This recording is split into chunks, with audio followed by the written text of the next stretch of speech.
அவர் சொல்றாரு, உன்னால முடிஞ்சாக்கா என்னை சோதித்து பாருன்ற. அவரை போய் நம்ம சோதிக்க முடியுமா? சோதிக்க முடியுமா? ஆனாலும் நாங்கள் சோதிச்சுட்டோம்.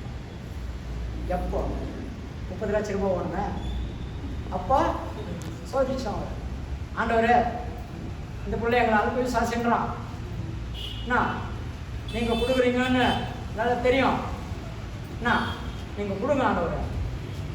கரெக்டா? அதுதான் விசுவாசத்தில் உறுதியாக இருக்கணும். விசுவாசத்தில் என்ன பண்ணால் உறுதியாக இருக்கணும். பரீட்சை நீ எப்படி நான் ஏது அதை பற்றி கவலை இல்லை, நான் பாஸ் ஆவேன் என்ற அந்த உறுதி இருக்கணும்.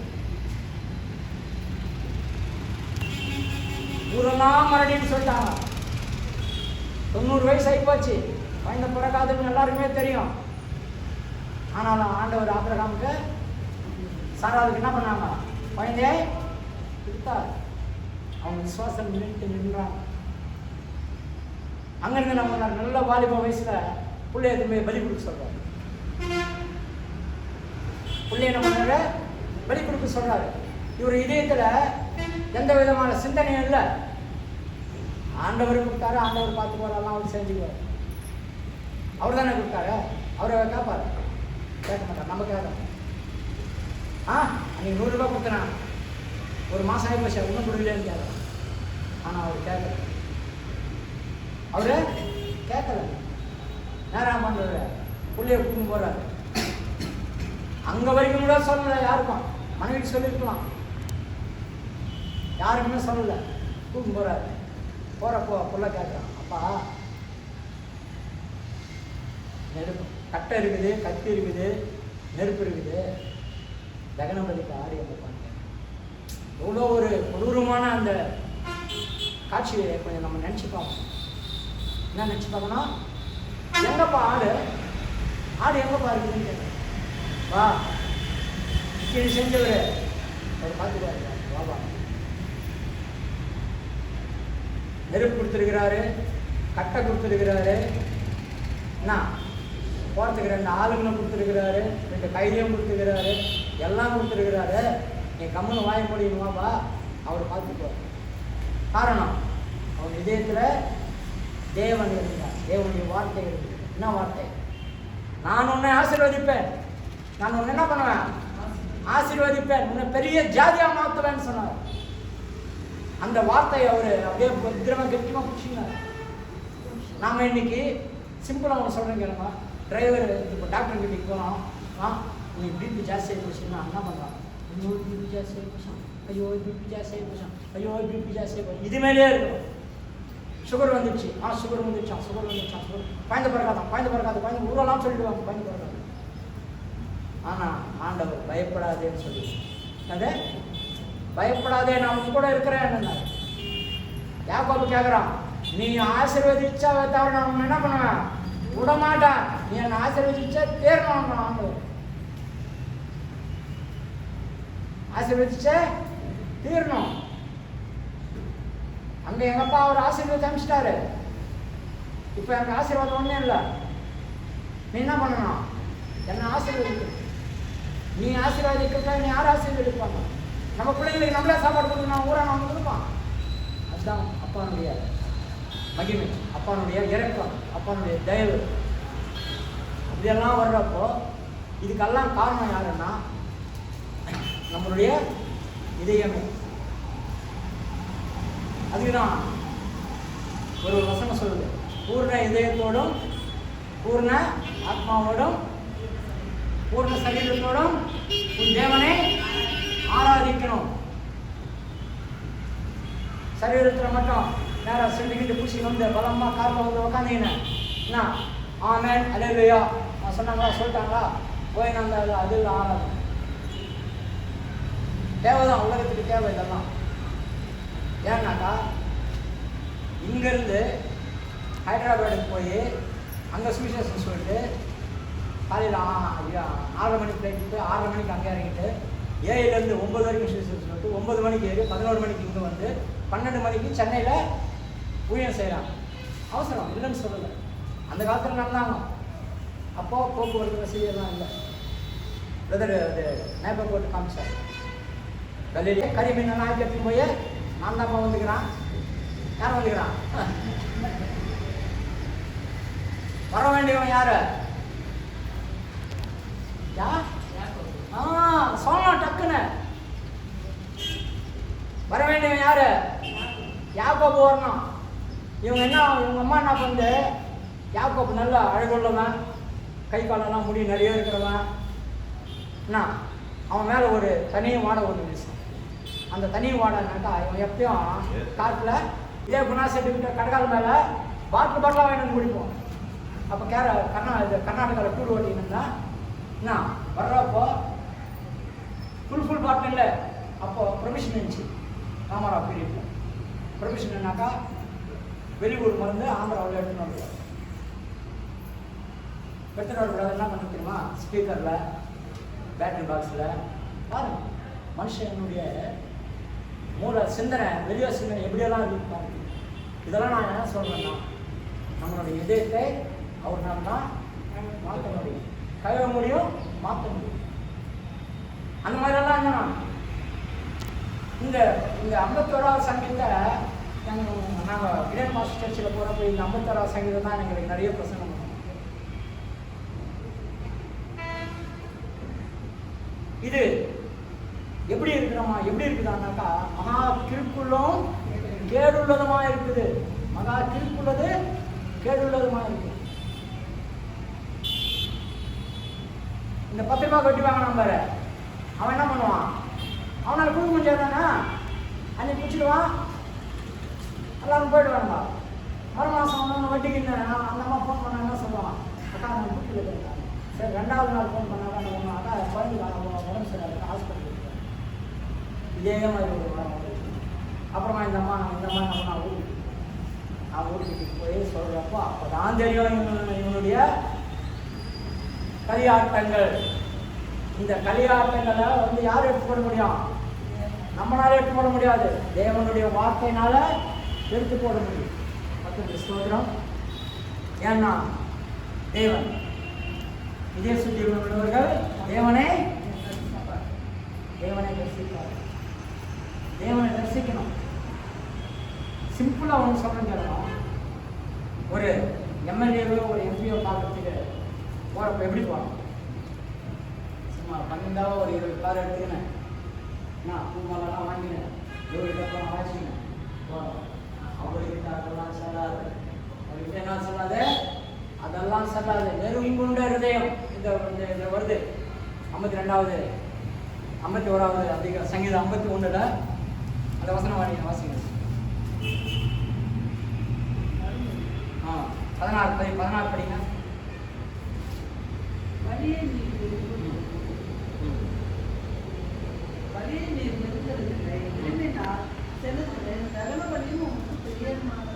இல்லை, அது 17 படிங்க. நொறுங்குண்ட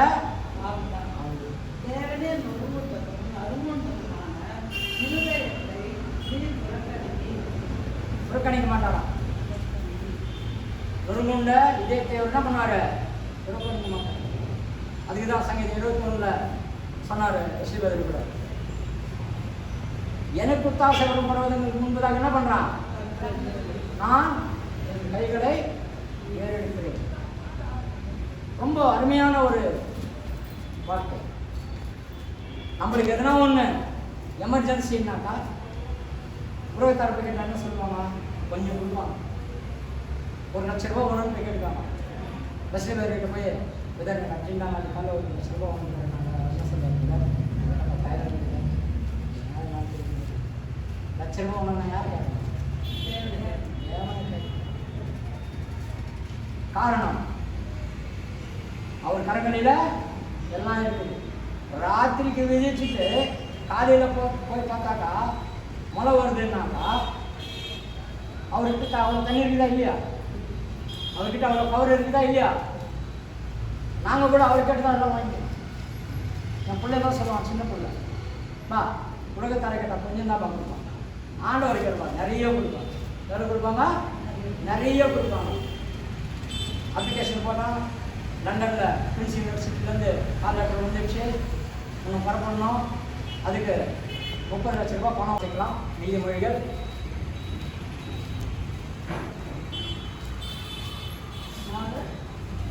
23.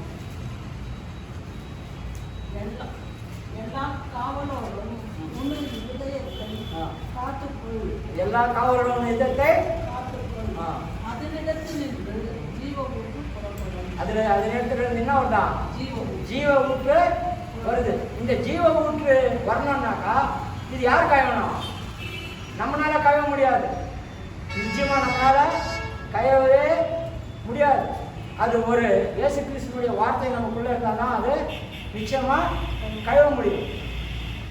எப்படி இயேசு கிறிஸ்துவினுடைய வார்த்தை உள்ள இருந்தால் நம்ம கழுவ முடியும்னாக்கா நிறைய காரணங்களை சொல்லலாம். உன்னை போல் நீ பிறரை நேசி. நிச்சயமா உன்னை போல பிறரை நம்ம நேசிக்கிறோமா? தைரியமா சொல்லலாம். ட்ரை பண்ணா கூட அது தேவன் நமக்குள்ள இருக்கணும்.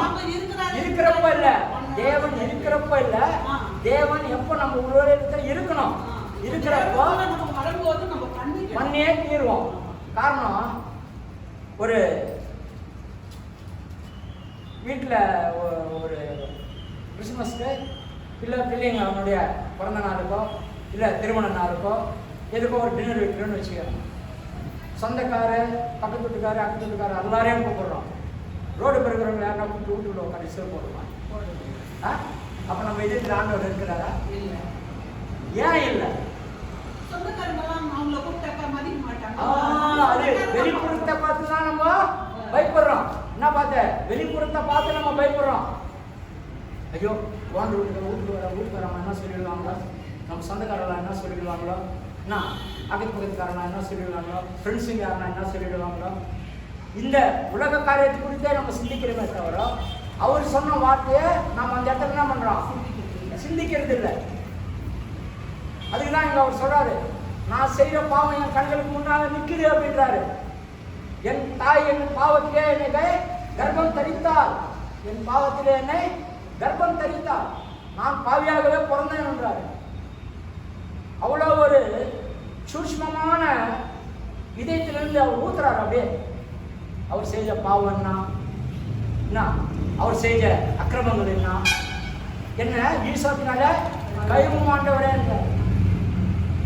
ஒருத்தர் நியாயசாஸ்திரி வர, எனக்கு சகலம் நியாயமும் தெரியும், நான் நியாயப்பிரமாணத்தை அப்படியே கரைச்சி குடிச்சிட்டு இருக்கிறேன், எனக்கு எல்லாம் தெரியும், நியாயப்பிரமாணத்தின்படி நான் 5 வேளை ஆண்டவர் தொழுதுகிறேன், நான் 5 வேளை ஆண்டவரை நான் தொழுதுகிறேன், 5 வேளை நான் குடிக்கிறேன், 5 வேளையை நான் என் கை கால்களை கை வைக்கிறேன், எல்லாம் கரெக்டு, உன் இதயத்தை கைவிடையான்றார் ஆண்டவர். ஃபஸ்ட்டு இதயத்தை கை சொல்றாரு. அந்த மாதிரி ஒரு சூழ்நிலையில இதே புதிய ஏற்பாட்டில் வரும்பொழுது கானானூர் கல்யாணத்துக்கு போறாங்க. கானானூர் கல்யாணத்துக்கு போறப்போ அதே யோவான் 2வது அதிகாரத்தில் அங்கே போனோம்னா திராட்சை ரசம் ஆகி போகுதுன்றாங்க. அங்கே போனோம்னா அவர் என்ன பண்ணாங்க, யூதர்கள் பிரகாரம் என்ன பண்ணாங்கன்னா எல்லாம் சுத்தமாக கழுவி ரெடியாக வைப்பாங்க. அவங்க என்ன மேலே பார்க்குறவங்க பக்கத்தில் வந்து பார்த்துட்டாங்கன்னு வச்சுக்கோ, அங்கே என்ன குப்பை வச்சு, ஐயா இன்னும் இப்படி நான் எவ்வளோ குப்பையாகிது. முன்ன காலத்தில் பழைய காலத்தில் அதான் பழைய காலம்னா எல்லாம் ஒரே காலம் தான். கொஞ்சம் முன்ன எங்கள் தாத்தா காலம் அந்த மாதிரி காலத்துலலாம் ஒரு வீட்டில் ஒரு நாய் காண்டி நல்லா பருத்து போயிடுச்சுனாக்கா அந்த ஒரு நாயை பார்த்துட்டு அதுன்னு சொல்லுவாங்க, பரவாயில்ல இவங்க என்னது நல்லா இருக்கிறாங்க, நாயே இவ்வளோ பலுவாக கிணமா நல்லா இருக்குதுனாக்கா இவங்க நல்லா என் பொண்ணை பார்த்துக்குவாங்க அப்படின்னு நாயை பார்ப்பாங்க. நான் போய் ஃபஸ்ட்டு காரணம் என்ன, இவங்க நல்ல பலமான ஆகாரம் சாப்பிட்றாங்க, இந்த நாய்க்கு பலகான ஆகாரம் தான் கொடுக்குறாங்க, அதனால இந்த நாய் எப்படி இருக்குது, பலமாக நல்லா இருக்குது அப்படின்னு. உலக காரியத்துக்கு இருக்கிறப்ப அது மாதிரி இருக்குதுன்னா ஆவிக்குரிய காரியத்தில் வர்றப்போ நம்ம இதயம் எப்படி இருக்கணும், இது கொஞ்ச நேரம் சிந்திச்சு பார்க்குறப்போ நம்மளுடைய ஜபம் ஏன் கேட்கல. இதை 20 வருஷமாக கோயிலுக்கு வந்து இருக்கிறது பயந்தே பொறுக்கிறது. என் கணவன் குடியிலேருந்து மாறவே இல்லை. என் பொண்டாட்டி கூட எப்போ பார்த்தாலும் சண்டையாகவே இருக்குது வித, கூட சமாதானமே இல்லை வித. எப்படி இருக்கும்? எப்படி இருக்கும்? இருக்காது. காரணம் நம்மளுடைய இதயம். அவர் சொல்ற ஒரு வார்த்தை பார்க்கும்பொழுது கணவன் மனைவிக்குள்ள சண்டையாக வருது. வாழ்விலும் தாழ்விலும் சுகத்திலும் துக்கத்திலும் வியாதிகளிலும் மரணம் நம்மை பிரிக்க மட்டும் நான் கூட இருந்து உன்னை பாதுகாத்து கொள்வேன் தானே சொல்லி கைப்பிடிச்சு கூப்பிட்டு வராரு. இந்த அம்மாவும் கைப்பிடிச்சு வராமல்ல, அதுக்குள்ள என் சண்டை வருது. இவங்களுக்குள்ள ஒரு அண்டர்ஸ்டாண்டிங் கிடையாது. அந்த அம்மா 25,000 புடவை எடுத்துச்சு, நான் 50,000 இவரு அவங்க சின்ன கார் வாங்கினாங்க, நான் பெரிய கார் வாங்கினேன். உள்ள இந்த வீடு வேணாப்பா, பெரிய வீடை பார்த்து கட்டிக்கலாமா. இதெல்லாம் வெளிப்படுறதுக்கு நல்லா இருக்கும். ஃபைனான்ஸ் கொடுத்துடுவோம் கார் வாங்கிக்கிறதுக்கு. மாதம் பண்ணால் கட்டமா வேணாவா? என்னன்னு கட்டுறது மாதத்துக்கு?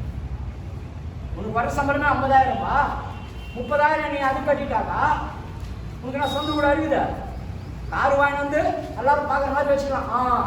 பரவாயில்ல, நத்தானி பேர் ஆஃபீஸுக்கு டிரைவராக இருக்கிறாரு, கார் ஒன்று வாங்கிட்டு இருக்கிறாரு அப்படின்னு ஊர் மக்களுக்கு தெரிவித்து போகணும் செய்யலாங்காலே. மாதம் பண்ணால் 30,000 கட்டுற பிக்கு பிக்குன்னு யாருக்கு இருக்கும்? நத்தான அனுப்புறதுக்கு தான் இருக்கும். ஒரு சொல்கிறவங்களுக்கெல்லாம் இருக்காது.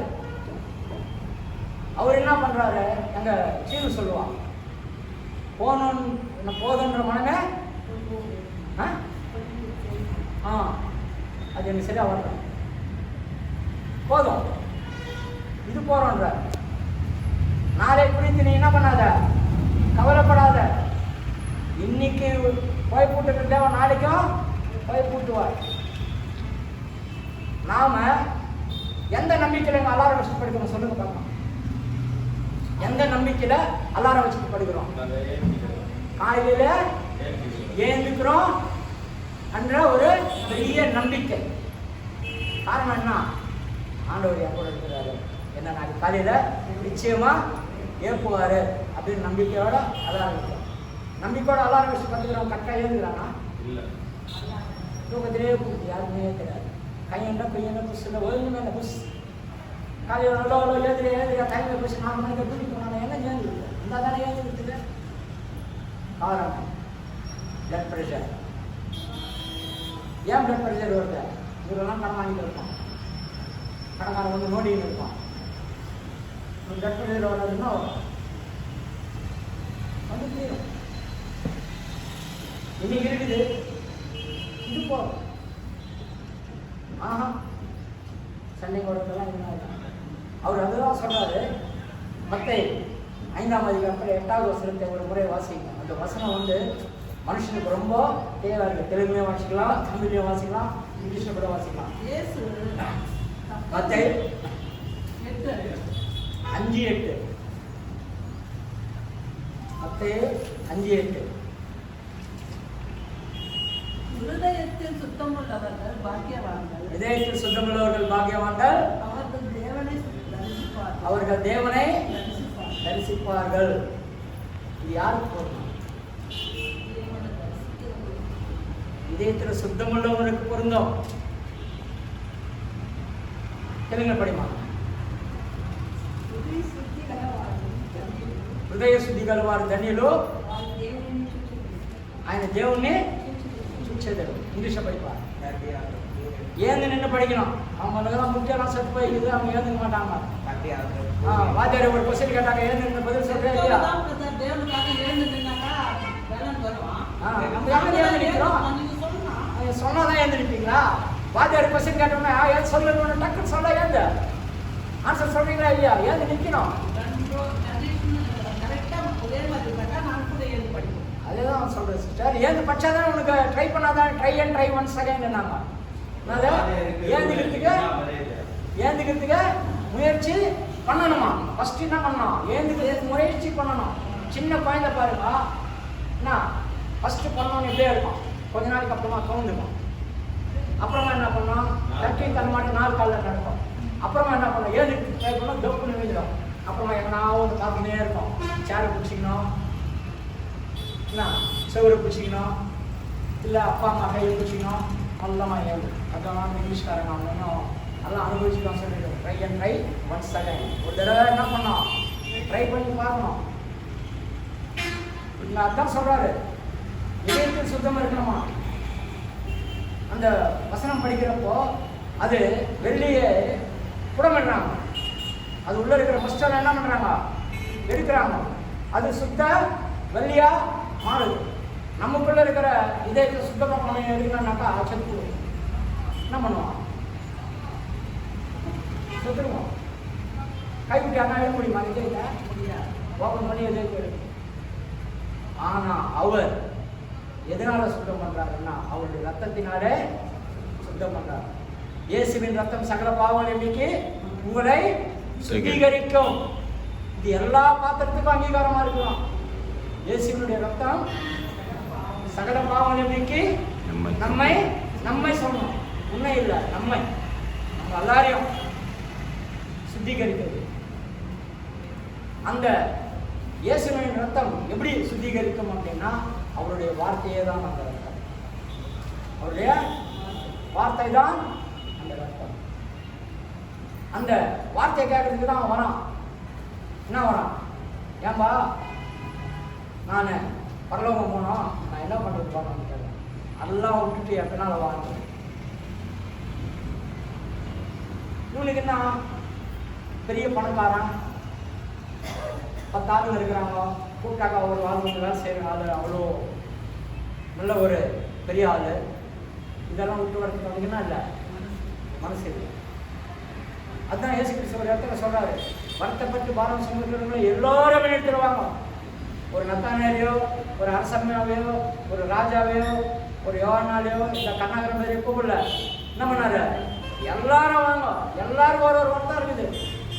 அந்த பாப்பாவுக்கு ஒரு வருத்தம் இருக்குது, எக்ஸாம் எழுதிட்டோம், எக்ஸாம் எழுதிட்டோம், பாஸ் ஆகுமா ஆவாது, மனசுக்குள்ள செஞ்சலாம். நமக்கு கல்யாணம் ஆகி 10 வருஷம் இருக்குது, பிறக்குமா பிறக்காதானாக்கா 2 மூவாயிலே இருக்குது. பிறக்கும்னாக்கா 10 மாசம் குழந்தை பிறக்கும். அதுதான் நம்ம இதயத்தில் இருக்கிறது. அது பொம்பளை குழந்தை பிறக்குமா, ஆம்பளை குழந்தை பிறக்குமா, குழந்தை ஏதோ ஒன்று பிறக்கணும். இல்லை, ஆம்பளை பிள்ளையே கொடுத்தா தான் வாரிசு வருமா, இல்லைன்னா வராது. காரணம் என்ன, அடிக்கிறது இல்லை, காரணம் என்ன, இவங்க ஆசையெல்லாம் வேற ஒருத்தர் எடுத்துட்டு போடுறானே, அதே பொண்ணு பண்ணி என்ன பண்ணுறான், அவனுக்கு கொடுத்துட்றமே எல்லாத்தையும். அதே புள்ளியா இருந்தாக்கா வச்சு நிற்பானா, எங்கள் அப்பா கொடுத்தான் என்னக்கா ஆஸ்தியை பாருங்க.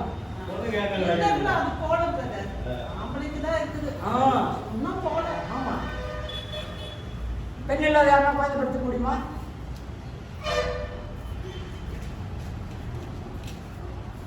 சரி, ஆண் இல்லாத யாரும் பயன்படுத்த முடியுமா? அதுவும் முடியாது.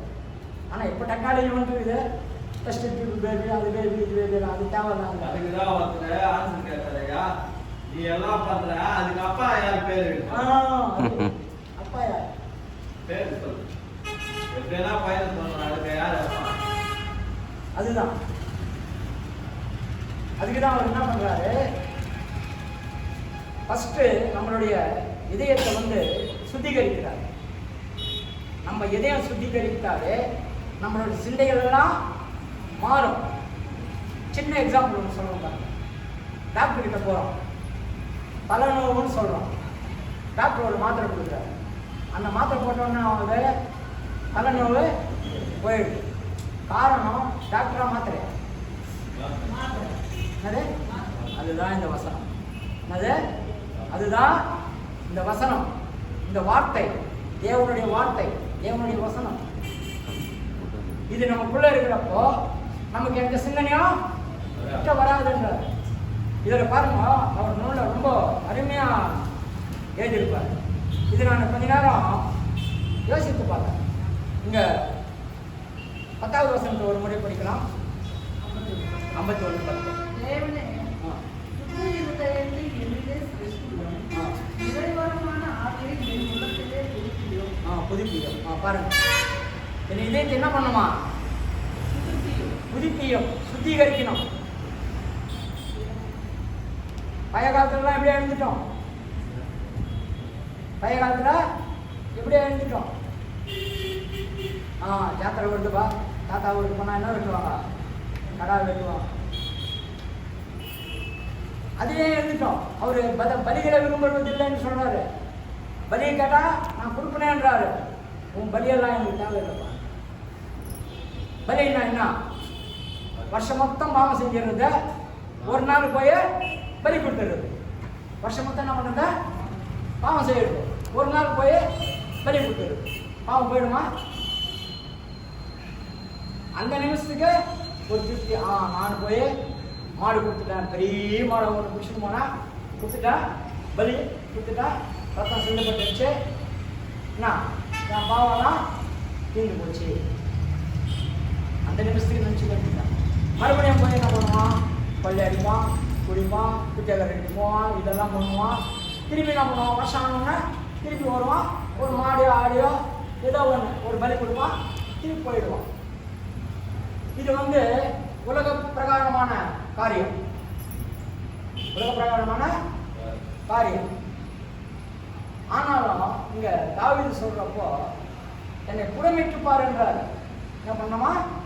புடமிட்டு பார்க்கணுமா? புடமிட்டு பார்க்கணும்னா எப்படியா? நம்மள திரும்ப ஆச்சாரியர்கிட்ட கொடுத்து நெருப்பு மேலே உட்காரிச்சு புடம் வச்சு பார்க்குறதா? அது இல்லை. நம்மளை நாமே புடமிட்டு பார்த்துக்கணும். நம்ம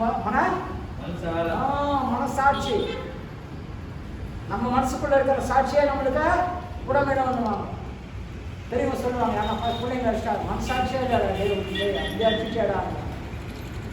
தப்பு செஞ்சிருக்கிறாங்க அவன், ஆனால் அப்படி அடிச்சுட்டு கையோ காலை ஒழிக்கிட்டு என்ன பண்ணுறது? அப்புறம் நீட்டாக செலவு பண்ண மனசாட்சி. அவர் அடிக்கிற அப்படின்னாக்கா எப்படி அடிச்சுட்டு இருப்பார்? எப்போ நோவா காய கட்டினா இருப்பாரு, அதுக்கு முன்னே நோவாவுக்கு தெரியப்படுத்தாதே என்ன பண்ணியிருப்பாரு? நோவாவோட சேர்ந்து அழிச்சுட்டு இருப்பாரு. அழிக்கல, குத்து வச்சாரு. கொஞ்ச நாள் சோதனை போகிறாங்க கூட அழிச்சிடுறாரு. எப்பா ஒருத்தன் இருந்தாக்கா நீ விட்டுறியான்னு கேட்குறாரு. என்னது? ஒருத்தன் ஒரு ஆள் நீதிமானா இருந்தா இந்த பட்டணத்தை விட்டுறியான்னு கேட்குறாரு. ஊன்றாரு. அப்ப யாருமே நீதிமானா இல்லை. தேவனுடைய கண்களுக்கு எப்படி இருக்கணுமா? நீதிமானா இருக்கணும். நீதிமானா இருக்கணும் எப்படின்னாப்பா, ஒரு சின்ன சிம்பிளா சொல்லுங்க. பிறருடைய பொருள் மேல ஆசை படக்கூடாது. ஒரு அர்ஜென்ட்னு வராங்க, ஒரு 1000 ரூபாய் கேட்குறாங்க, நம்மளால 1000 ரூபாய் கொடுக்க முடியலன்னா ஒரு 500 ரூபாய்னா ஏதோ நம்மளால முன்னேந்து கொடுத்து அமைச்சிடலாமே தவிர அர்ஜென்ட்டுக்கு 1000 ரூபாய் ஒன்று மட்டும் அமைச்சருக்கு வாங்கி கொடுக்கணுமா? இந்த மாதிரி இருந்துட்டு இந்த மாதிரி வச்சுன்னு இருப்பாங்க. எங்க கடவுளை பலியா போலீஸ் பலியா எங்கே வச்சுன்னு இருப்பாங்க. இந்த மாதிரிலாம் சொல்லுவாங்க, டீ எடுத்து வரட்டு உள்ள போவாங்க, வச்சுக்குவாங்க, வச்சு நேரம் வெத்தமால் போவாங்க. என்ன சொல்லுவாங்கப்பா, அந்த அம்மா 110 ரூபா கேட்குறாங்க. எவ்வளோ கேட்குறாங்க சொல்லுமா? 100க்கு 10 ரூபா வட்டி கேட்குறாங்க. இவன் அர்ஜென்ட்டு வேற வழி இல்லை, வாங்கியே ஏறணும். இவன் வாங்கி எடுத்துன்னு போய் முன்னாடி பிள்ளைங்களுக்கு எதுனா கொடுக்குறான்னு பார்த்தா இல்லை, கொடுக்க மாட்டான். ஊதாரியாக சுற்றின்னு இருக்கான். அங்கே ஃப்ரெண்டு 4 பேர் பாரில் உட்காந்து பண்ணிருப்பான். நான் யாராவது திருப்பி வாங்கி வந்துடுறேன். 10 ரூபா வட்டி போனால் போகுது. இந்த முன்னாடி பிள்ளைங்களுக்கு சோறு தண்ணி இருக்காது. இந்த நத்தானியில் கூட வரப்போ அப்படிதான் இருந்தா. என்னது?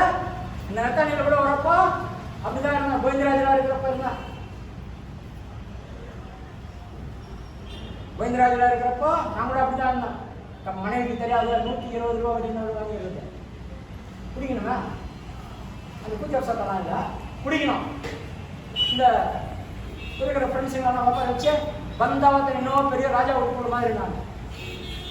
லாரிக்கு போய் பஸ்ஸுக்கு போயிட்டு வந்து, டூர் பஸ்ஸுக்கு போயிட்டு வந்து, நான் பிரைவேட் டூர் பஸ்ஸுக்கு போயிட்டு வந்து எங்கள் அம்மாட்ட என்ன பண்ண தெரியுமா? 10 ரூபா நோட்டு இல்லை. அப்போ 10 ரூபா 5 ரூபா 2 ரூபா 1 ரூபாலாம் இருக்கும்.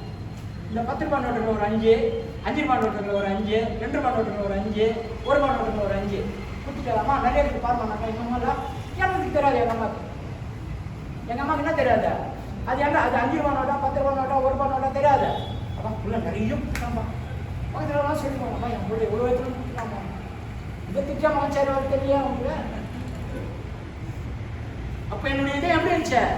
கல்லா இருந்துச்சு. எப்படி இருந்துச்சு? கல்லா இருந்துச்சு. பிடிக்கணும் ஃபஸ்ட்டு. டியூட்டி இறங்கினாக்கா பிடிக்கணும்.